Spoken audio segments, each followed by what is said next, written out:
almost missed that step. Oversharing. Okay, good afternoon, everybody. I just have a few things at the top, so once again, please bear with me.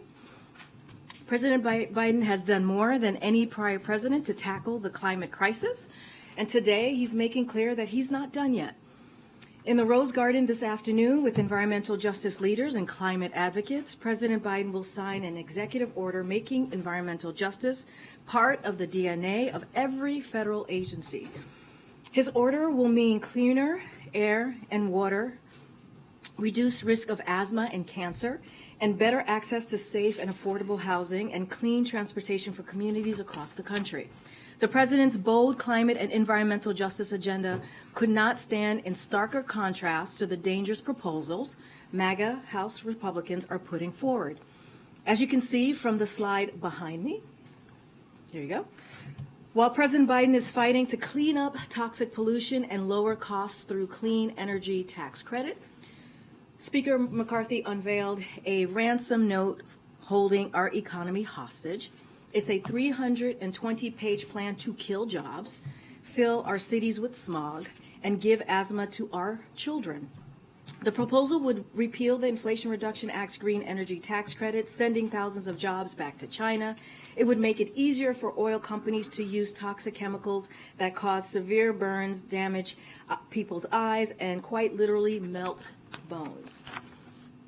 It would severely weaken the Clean Air Act, sending us back to the times when cities across the country filled with heavy smog that dirties our air and poisons the lungs of our children. It's no surprise that over a dozen health and medical organizations, including the American Lung Association and the Children's Environmental Health Network, oppose these dangerous proposals. Speaker McCarthy, extreme MAGA proposals would be a climate and health disaster that President Biden won't allow on his watch. Speaking of, earlier this week, Speaker McCarthy redoubled his threat to default and hold the American economy hostage unless he can slash programs that the American people, including our nation's veterans, rely on every single day. While the president's budget honors our country's sacred obligation for care for America's veterans, their families, caregivers, and survivors, Speaker McCarthy's proposal would cut these critical programs by 22% and threaten critical services for veterans. Today, the Department of Veterans Affairs has put out analysis of the impact Speaker McCarthy's 22% cuts would have on those who have bravely served our nation. The extreme MAGA cuts he has put forward would mean 30 million fewer veteran outpatient visits, meaning veterans who need cancer screenings or mental health services would be unable to get an appointment, eliminate 50,000 veterans housing vouchers, putting veterans at greater risk of homelessness, take away vital food assistance from older veterans, the VA's ability to care for the final resting place of veterans who lost their life serving this country. The Congressional Republican plan is to threaten veterans' health, food, housing, and even grave sites for brinksmanship over the debt ceiling. Speaker McCarthy and House Republicans should take those threats off the table, just as they did 3 times in the last administration. Now, changing gears just a bit, as we move on, I also want to take a moment to wish the millions of Muslim Americans across the country a blessed and happy Eid Mubarak. This is a special day when many gather with family and friends, cherish those special bonds, celebrate a month of charity and spiritual reflection, and rejoice over the morning cup of coffee they longed for the last 30 days. Here in the Biden administration, for the first time ever, we've got over 100 Muslim American appointees joining in the celebration. These are public servants who are tackling the climate crisis, building on the economy from the bottom up and the middle out, protecting health, combating hate in all its forms, restoring our alliances, and so much more. It's a testament to the commitment that the president ran on to unite the nation. An administration that reflects the diversity of this nation, the beauty of this nation is a core part of that, and it helps ensure that our government truly serves all Americans. The President and First Lady look forward to continuing the tradition of hosting the Eid celebration here at the White House on May 1st. Now for the week ahead, a couple of things. On Sunday, the President and the First Lady will return to the White House from Camp David. On Monday, the President and First Lady and the U.S. Secretary of Education, Miguel Cardona, will honor the Council of Chief State School Officers 2023 Teachers of the Year at the White House. Teachers from each state and territory will be honored for their excellence in teaching and commitment to students' learning. Later, the President will welcome Tennessee State Representative Justin Jones, Justin Pearson, and Gloria Johnson to the White House. They will continue their discussion on their efforts to ban assault weapons and stand for democratic values. On Tuesday, the President will deliver remarks at the North American Building Trade Unions Legislative Conference held at the Washington Hilton. The President will discuss how his investing in America agenda is bringing manufacturing jobs back, or manufacturing more broadly back, rebuilding the middle class, creating good-paying jobs and union jobs. On Wednesday, the President and the First Lady will host President Yoon and Mrs. Kim for a state visit to the United States, which would include a state dinner. As part of the visit, the President and the First Lady will participate in a visit with President Yoon and Mrs. Kim to the Korean War Memorial on Tuesday evening. On Wednesday morning, the President and the First Lady, the Vice President and the Second Gentleman will greet President Yoon and Mrs. Kim for the official arrival ceremony on Wednesday morning. Then the President will hold a bilateral meeting with President Yoon. In the afternoon, the President will host a joint press conference with President Yoon. In the evening, the President and the First Lady will greet President Yoon and Mrs. Kim on arrival for the state dinner. After, the President and the First Lady will participate in a photo opportunity with President Yoon and Princess Kim at the Grand Staircase on the occasion of the state dinner. Then, the President and the First Lady will host President Yoon and Mrs. Kim for a state dinner. As you may have seen this morning, Korean-American chef Edward Lee will be the guest chef for the state dinner. He was selected by the First Lady because of his experience with the intersection of American cuisine with Korean influence. For entertainment, guests will enjoy musical selection by Broadway stars Norm Lewis, Leah Solinger, and Jessica Bosk. On Friday, the President will present the Commander-in-Chief's trophy to the Air Force Falcons during a ceremony at the White House. On Saturday, the President and the First Lady, the Vice President, and the Second Gentleman will attend the White House Correspondents Association dinner at the Washington Hilton, where the President will also deliver remarks. Now, finally, I just want to say one last thing, and I know there's a lot of interest in this. Obviously, I totally understand this. A lot of questions about all of this, the press reports that we have seen the last 24 hours when it comes to the President's plans for 2024. I just want to say, and I know all of you in this room know this, I understand that you all know this, but there might be some folks who are watching at home who may not know. And so just want to lay this out for all of them. As a government employee, federal law prohibits me from discussing campaign-related topics from this podium. So I will be following that law and not discussing anything regarding the 2024 race. The President has been very clear. I know you all have reported this many times, and he has said this in many, multiple interviews over the past several months with multiple outlets. And on his intentions what his intentions are when it comes to 2024. But beyond that, I will not be able to comment on anything, again, related to the 2024 elections. And with that, and thank you so much for your patience with me today with our toppers. With that, Darlene, please take us away. Thank you. I wanted to follow up one housekeeping question on your topper. The Tennessee lawmakers, when they come on Monday, do you expect that to be an open event with the President and those lawmakers, or what can you tell us about what that visit will look like? So first, look, we'll have more to share, but I do want to say that the President very much looks forward to meeting with the three legislators who, as you know, he spoke with, had a very important, critical, we thought, conversation with them about how to move forward with gun reform, about them doing their democratic duty and peacefully protesting for assault weapons ban.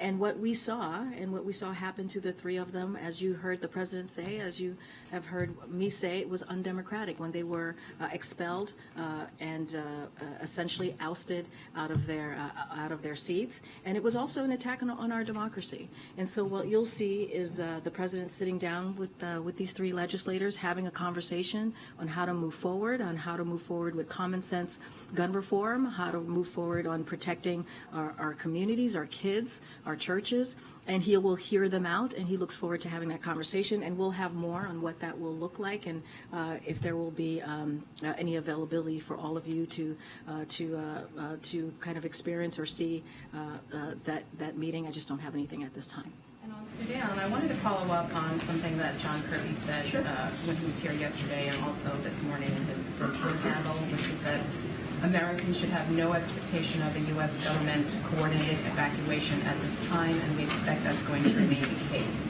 Now, obviously, the U.S. government has warned Americans about the security situation in Sudan, but can you explain why this is the government's position? Like, shouldn't Americans abroad expect some help from their government getting out of a trouble spot? Totally hear your question, and just to be clear, like Americans in Sudan have been warned since last year, and it's been a level 4.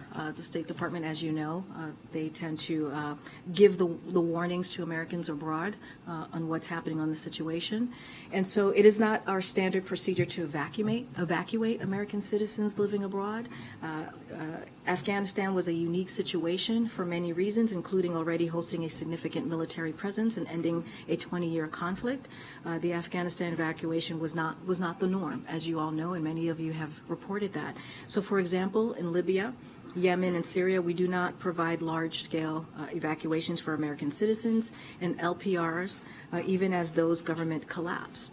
Instead, we urged Americans to use commercial options to leave the country while those options were still readily available. We also offered financial assistance to those who needed help departing the country in accordance with our standard consular services for American citizens in these sorts of extraordinary situations. But again, it is not our standard procedure, and the State Department does its best to provide information to citizens who are abroad and giving them the warning when necessary. And this is something that, when it comes to Sudan, this is a warning, a level 4 warning that we provided to them many months ago, basically telling Americans who were there to leave if they could, and also not to travel, Americans not to travel to Sudan. So we've been very clear on that. Again, it's not our standard procedure. Kadmir. Thank you. You mentioned Speaker McCarthy's proposals, and I know you discussed this yesterday, but I just want to make sure that I'm clear on your position. The president is not going to sit down with the speaker until he agrees to a clean plan to raise the debt limit? So we have been very clear that the speaker, without delay, should put forth a clean bill on the floor to avoid default. We have been very clear about that, and that stance continues. We are always happy to have a conversation about the budget. We've been very clear about that, about the spending that they propose. We already have a sense of what they value with their 22% spending cuts, as I mentioned.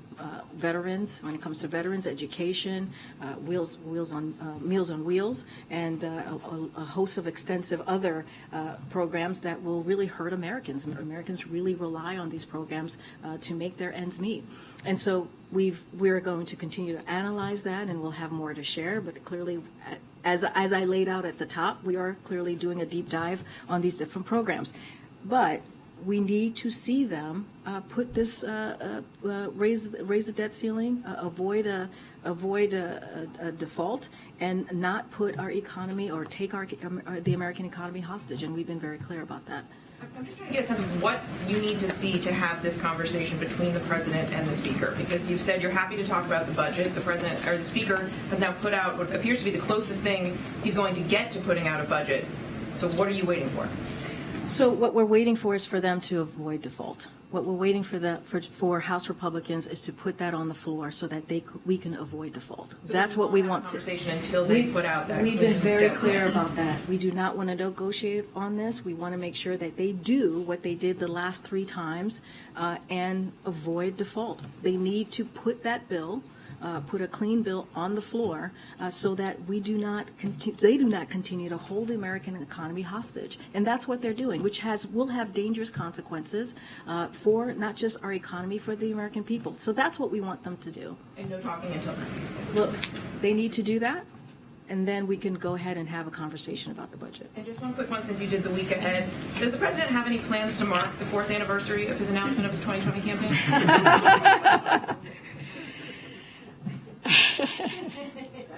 That is very good.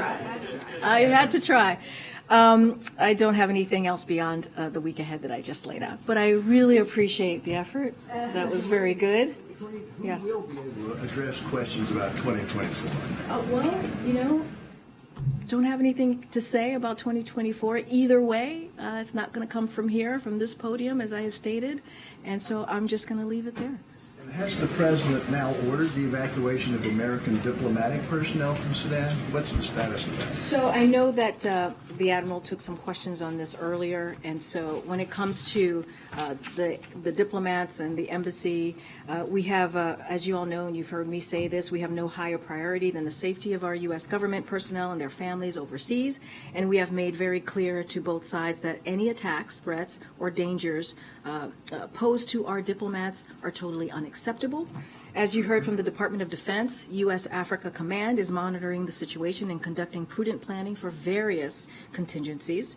As part of this planning, the U.S. is deploying additional capabilities to the region for contingency purposes related to securing and potentially facilitating departure of U.S. Embassy personnel from Sudan if circumstances require it. So any other questions, we would refer you to the State Department, but I just laid out what the Department of Defense and U.S. Africa Command is monitoring and putting into place just in case. Okay. I have a question about the actual Hatch Act. In the past, presidents, when they're preparing to run for re-election, have tried to separate their job as president from the job as candidate. For example, they'll commit to only holding political meetings in the residence, only phoning donors from the residence, and in fact, I think there's a special phone line on Air Force One when President Obama was in office to talk to donors. Is President Biden going to take similar steps? I don't have anything to share on anything that's related to 2024. Okay. And at Camp David this weekend, what is the president planning to do while he's up there? Do you have a list of staff? I do not have a list of staff that's attending. Well, I think usually when he leaves, we put out a little pool note on who's traveling, so you'll have that. You all will have that, so that is a common practice. But I don't have anything specific to lay out when he's at Camp David. You know, that's kind of private time with his family. Just don't have anything more. Family time. He's not expecting. Family with the First Lady or with whomever else is with him. I just don't have any specifics with him to share. Go ahead, Nancy. Thanks, Karine.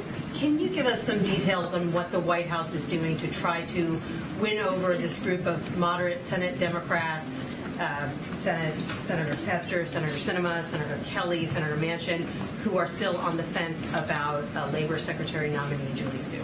So look, we have complete confidence in Julie Su's nomination and for her to be confirmed. That is something that we are confident about. I think I've said this many times before, at least a couple times at this podium this past week, that when she was Deputy Secretary, going for Deputy Secretary for her confirmation, she got all Democratic senators to vote for her and to make for her confirmation. And so we expect that. The Office of Leg Affairs and other folks here are in constant communication on all of our nominees on their confirmation process and procedure. Again, we're very confident, and we're going to continue to have those conversations with those Democratic senators. I just don't have anything further to share on that. Is the president himself getting involved in the effort to seal this nomination? I don't have any calls to preview, but this is indeed a priority for this president, and will continue to be a priority. Julie Su's confirmation. Again, we have confidence that we will get her through, and we'll continue to have those conversations with those Democratic senators and others, not just Democratic senators, but also Republican senators as well. You've had a few high-profile nominees who had to withdraw their nominations lately. There was the FAA administrator, there was the FCC commissioner, Those nominations held out there for months and months, and then had to, basically the White House had to go back to square one. Is the White House doing enough to run these nominations by moderate Senate Democrats ahead of time to make sure that they're on board? We're having regular conversations with Democratic senators and Republicans as well to shore up support for our nominees. That is something that is important. We understand how this process works. If anything, this is a president that understands how the process works in the Senate when it comes to confirmation, when it comes to putting forth your nominees, when it comes to what you need to do to get support, shore up that support for that particular nominee. So that is not unusual. You're speaking about an administration, or you're looking at an administration that is very well versed and experienced in that process. So we'll continue to have those conversations. We've also had a lot of nominees that have made it through, and so look.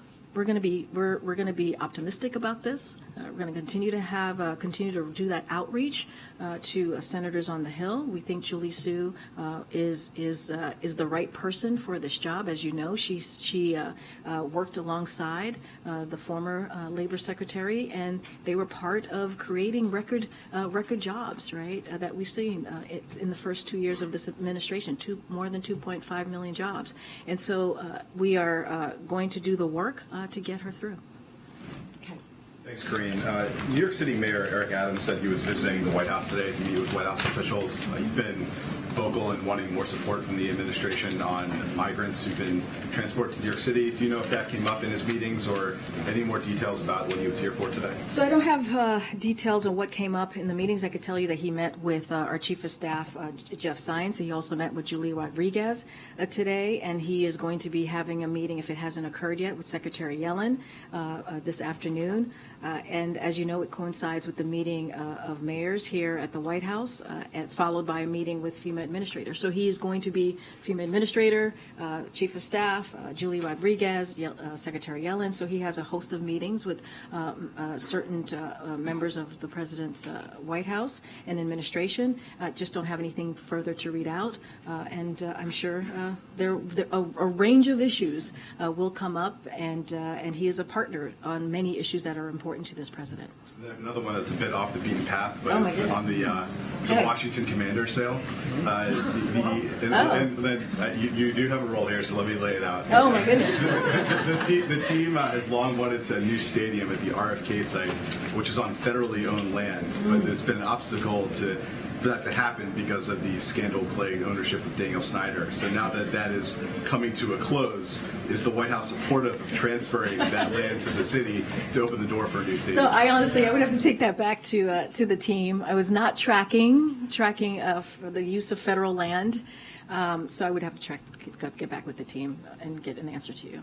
All right, thanks. Go ahead, Tam. Yeah, can you say what this environmental justice announcement will mean, if anything, for the people in East Palestine, Ohio? That's a very good question. Look, I think what's important to note about this environmental justice EO is the president's continued support in his climate agenda. His ambitious climate agenda. He has the most ambitious climate agenda than any other president in history. And one way that you can look at this today is that he's continuing to deliver on that ambitious agenda, and he's not done yet. Right? This is a continuation of what he's promised the American people. Again, when the president walked into the administration, climate change was one of the crises that he felt that he needed to deal with. So he'll be standing together, as I mentioned, with environmental justice leaders, climate advocates, and community leaders, and he's going to sign a new executive order making environmental justice the mission of every federal agency. When you think about that being the DNA of the administration, I think that's an important piece here. And so, again, this is just delivering again on how he sees moving forward with dealing with climate change, his promise that he made in 2020, and as he continues to deliver throughout his tenure here. And so that is going to be our focus. He's going to continue to do more work to make sure that we deal with an issue that's incredibly important. Additionally, I think everyone is watching the Supreme Court to see what they do on mifepristone. is the president also watching, and is there a scenario under which he would make public remarks about the decision, and under what scenario would he? So, look, we are all watching, as all of you. This is an unprecedented time when it comes to mifepristone. As I've mentioned before, it is a drug that's been around for more than 20 years, that's been used in more than 60 countries. It has been approved by the FDA, which is an evidence-based approval, and we should not forget that, alongside of a wide range of other prescription drugs that FDA has the right to approve. Again, an independent agency. All I can tell you at this time, as we're all waiting, we're all watching, is that we are prepared. We are prepared for whatever announcement comes out of the Supreme Court.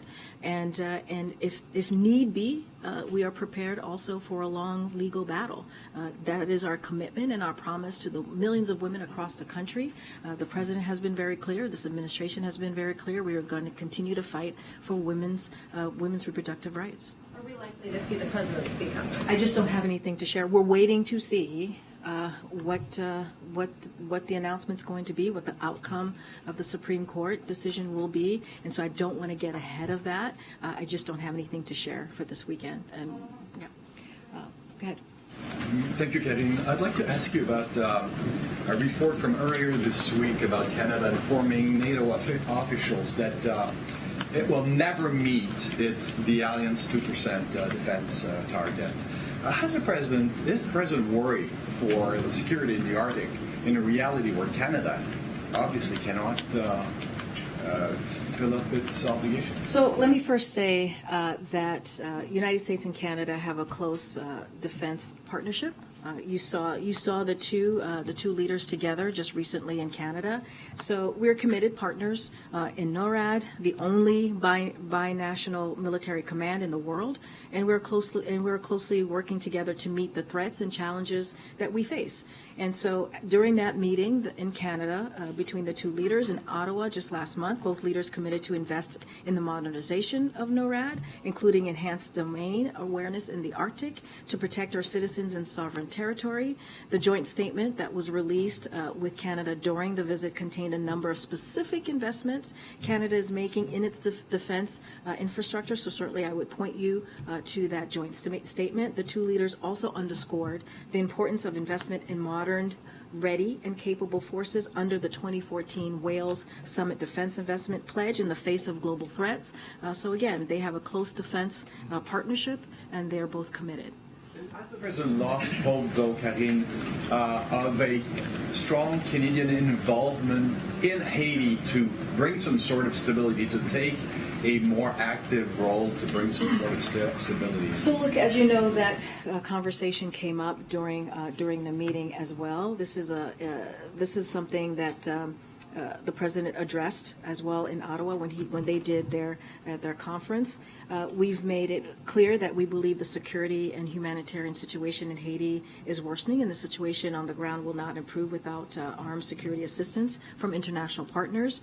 And any decisions about any type of military force would be done in consultation with the UN, with the Haitian government, and those discussions are still going on. I just don't have anything else to add. As you know, the United States has been a strong supporter of making sure and providing assistance to the Haitian people, and so we'll continue to do that. Okay. Karine, one question. When it comes to Tennessee lawmakers and the possibility, I'm hearing there's a strong possibility of a special session in May that could deal with firearms, etc. What would be the president's hope if they go back into special session to discuss this very passionate issue, not just in Tennessee, but around the nation? And do you think Tennessee now would possibly lead if they do change? So we've seen, yesterday I laid out a few states, Washington State and Michigan, I believe, if I'm remembering the states correctly, who are leading in making sure that we're moving forward with protecting our communities, protecting our schools, and making sure that we're dealing with this epidemic of gun violence that we're seeing across the country. And they're taking leadership. And so that is something that we certainly welcome. That is something that we want to see from state houses, from state governments, to make sure that we're doing everything that we can to protect our kids, to protect our communities. And so, of course, the president would welcome any efforts to come for state legislators to come together with common sense gun laws, to come together to ban assault weapons. What we have been calling for, so that is something certainly that we're for. What we've been calling for is for Congress, the legislative branch of the federal government, to take action as well, for Republicans to come together with Democrats to take action. And so the president is going to continue to use the bully pulpit to do just that, because we also need to see action from the other side of Pennsylvania Avenue. So that's what we've been calling for in a very consistent way over this past year. Waiting for Congress, Tennessee, the state that has some of the weakest gun laws in the nation, for gun manufacturers in the state, and it's very passionate. Do you believe that if Tennessee does change anything when it comes to guns after Covenant School deadly shooting, do you believe, though, for the states that are holding out, it could make a difference? States, yeah. I think so, yeah. I think any state leadership on this issue, on gun violence, on dealing with this epidemic, on moving forward in protecting communities, I think is important. Yesterday I talked about a few states who were doing just that. And we lifted them up because it was important for the American people, and for, I know you all cover this, for us to say it from the podium and to list out the other states that are actually taking action. And so, yes, of course, if Tennessee were to take action and move forward in, again, dealing with a gun reform in a real way that's going to protect and save lives, of course we would commend that. Go ahead. Thanks, Karine. The president will be the second sitting president of Hiroshima when he goes to Japan. I know when Obama went, there was a lot of pressure from some quarters on him to apologize for for dropping the atomic bomb. Is that something President Biden's going to talk about when he's there? I'm just not going to get ahead of what we're going to be doing next month. We'll have more to share when we get closer to the dates, but I just don't have anything to share at this time. One other quick one, if I can. It's not a 2024, not a hatchet type question, let's put it that way. That's what you think. I challenge you. I don't get I know, I love how you're setting it up. I'm getting that out of the way first. But Donald Trump is the front runner at the moment, clear front runner of the Republican Party. He wants to be president, and he's the front runner of this party to do so. This is somebody that President Biden has described as, a danger, literally a danger to the country and his movement, an existential threat to democracy, etc. So, candidate or not, is current President Biden, is he following the words and actions of Donald Trump on a fairly regular basis, considering he's a danger in his view? So, look, appreciate the question, Sebastian. As you just laid out yourself, he is a candidate for 2024, and you're specifically talking about a result or what could potentially happen in that race, and I'm just not going to speak to it. What I can speak to is how the president is focusing on the American people and delivering for the American people. Here's what we know to be a threat. What we know to be a threat is the MAGA wing of the Republican Party and Speaker McCarthy, who are put forward a plan, a blueprint that's holding the American economy hostage. That's a threat. That's a threat to our economy. That's a threat to Americans across the country. We think about the 22% spending cut that they put forward. That's a threat to veterans. That's a threat to our education. And that's a threat to the American people who need these different programs to make ends meet. And so that's what we're going to focus on right now. Feel free to ask me a million questions about that, and I'll do my best to answer them. And so the president, when he makes his decision, he'll make his decision. It will not come from here. I will not be talking about 2024. I made that very clear as a government official. It's not something that I can do from here. But I'm happy to talk about how we're delivering here at the White House for the American people. Oh boy. Okay. All right, Michael. Why have you been willing to talk about President Trump before? And were you in violation of the Hatch Act Absolutely when you did not, so? because we're talking about what the president has done in the administration. No, I know. I'm answering your question because I'm saying the President Trump, we were talking about what he did in the last administration. We were talking about policies that were harmful in the past administration. No. He asked me, does the president still believe that Donald Trump is a threat if he wins, right? Because he's a candidate. That's something different. No. He didn't ask that. Can I just say what I said? I was asking, is President Biden, does he follow the words and actions of this person, Donald Trump? As a candidate, right? As a candidate. So yes, I'm saying I'm not talking about 2024. I'm not talking about what I have talked about. Donald Trump has been a candidate for re-election or for election, or however you want to call it. I understand for that. A year, and you've talked about him a lot. Yes, and about what he's done a lot, as I talked about his policies when he was president. That's what I have talked about. That's what I've talked about. We've talked about immigration, his immigration policies, right? We've talked about how he separated babies from their parents. We've talked about that and how those policies were incredibly dangerous when he was president. That's what I have talked about. I've not talked about him as a candidate, and I'm not going to do that from here. I'm just not. I'm not going to talk about the polling. I'm not going to talk about what 2024 is going to look like. I'm not going to talk about that from here. Okay. Go ahead. Thank you. There was news this morning from Bloomberg that the G7 countries, including the U.S., are considering a near total ban on exports to Russia. I'm just wondering if you could talk a little bit about that idea, whether it's one that the administration is embracing, pushing, or.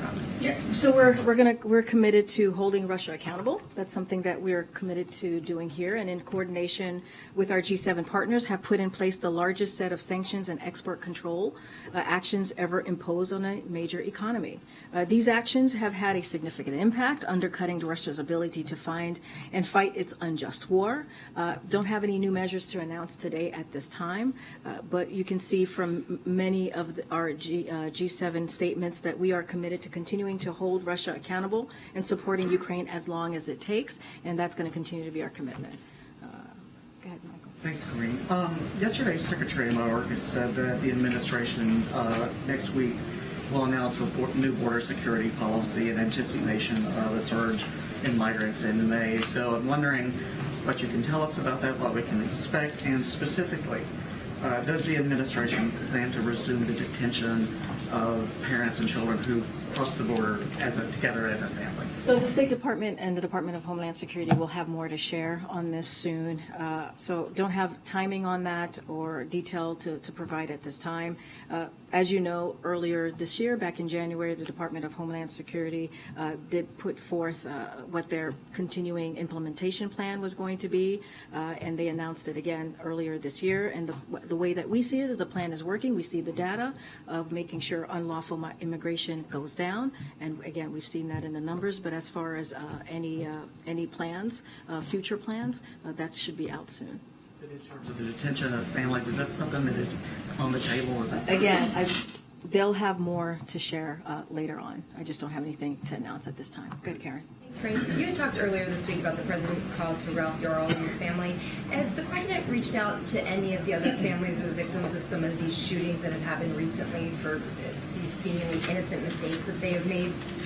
Yes, so the president, as you mentioned, called Ralph Yarl and spoke to him directly, spoke to his mother, and they had a good conversation, talked about how his success in school, and talked about the president recommitted to him how his focus is going to be on really truly continuing to deal with gun violence. Don't have any other calls to read out at this time. The president, as you know, has talked to multiple families, sadly, in the last 2 years who have been victims to these gun violence tragedies, and that not something that is easy to do. And certainly has visited communities over the past 2 years that have been struck by this type of violence. I just don't have any other conversations to lay out. Just kind of with this string of these examples this week of pulling into the wrong driveway, a basketball rolling into the wrong yard. What does the president make of this? Of these reactions by people that they have gone and shot people for something that is innocent, just a wrong mistake. What does he make of that? That was what people did. Look, the president thinks that it's time that we that Congress, Republicans in Congress, take action on these types of gun violence that we're seeing in our communities, in our school. That doesn't change it. That doesn't change the president continuing to use his bully pulpit to call out Congress or really call Congress to take action. And that's what we need to see. We need to see common sense gun laws, and we need Congress to legislate. The president has taken more than 24 executive action on this issue, on this gun violence, to deal with gun violence epidemic. And now we need to see Congress take action. We need Republicans to step in. We need Republicans to show some courage in Congress, and we're just not seeing that at this time. And it is important to do that to save lives across the country. And I'll leave it at that. I'll see you guys on Monday. Thanks, everybody. Thank you.